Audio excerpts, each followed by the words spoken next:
খোমেনাইয়ের মৃত্যুতে আমেরিকা কিভাবে গ্রেট হইল এই প্রশ্নের উত্তর কারো কাছে স্পষ্টভাবে নাই, কিন্তু আমেরিকার সাধারণ মানুষ সাফার করবে, কর্পোরেশনরা কিছু পয়সা বানাবে এই, এবং আমেরিকার প্রেসিডেন্টটা পার পাওয়ার চেষ্টা করবে। দ্বিতীয় যেটা কারণ সেটা হচ্ছে গিয়ে আমেরিকার প্রেসিডেন্ট জানে যে যদি সে একটা লম্বা যুদ্ধ স্টার্ট করতে পারে তাহলে আমেরিকার প্রেসিডেন্ট আবার থার্ড টার্মের জন্য চেষ্টা করতে পারবে। তার একটা যুদ্ধ বাঁধানো, তার থার্ড টার্মের প্রেসিডেন্সির যে স্বপ্ন, যেটা একটা অদ্ভুত স্বপ্ন, বাট সেই স্বপ্নে যাওয়ার জন্য যুদ্ধ দরকার।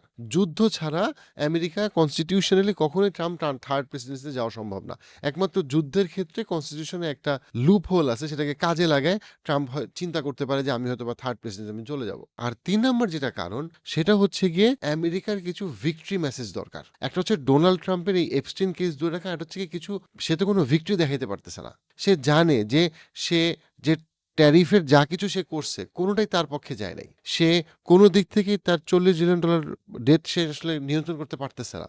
তার যে টোটাল প্রবলেম, সেই প্রবলেমে তার জনগণকে বোঝানোর জন্য তার কিছু ভিক্টরি মেসেজ দরকার। দেখো আমরা জিতছি, দেখো দেশ খুব ভালো চলতেছে। একটা ডিস্ট্রাকশন দরকার। একটা তার ব্যক্তিগত ডিস্ট্রাকশন, একটা হচ্ছে ন্যাশনাল পর্যায়ের ডিস্ট্রাকশন, যেটা দেশে তার জনগণকে যারা সারা জীবন ফক্স নিউজ দেখে আর বিবিসি দেখে তাদেরকে বুঝাতে পারে দেখো আমেরিকা এখনো 1980s অথবা 1990s এর মতো ওরকম স্ট্রং আছে অথবা সুপার পাওয়ার আছে এবং তার ধারে কাছে কেউ নাই, যেটা সত্যি না।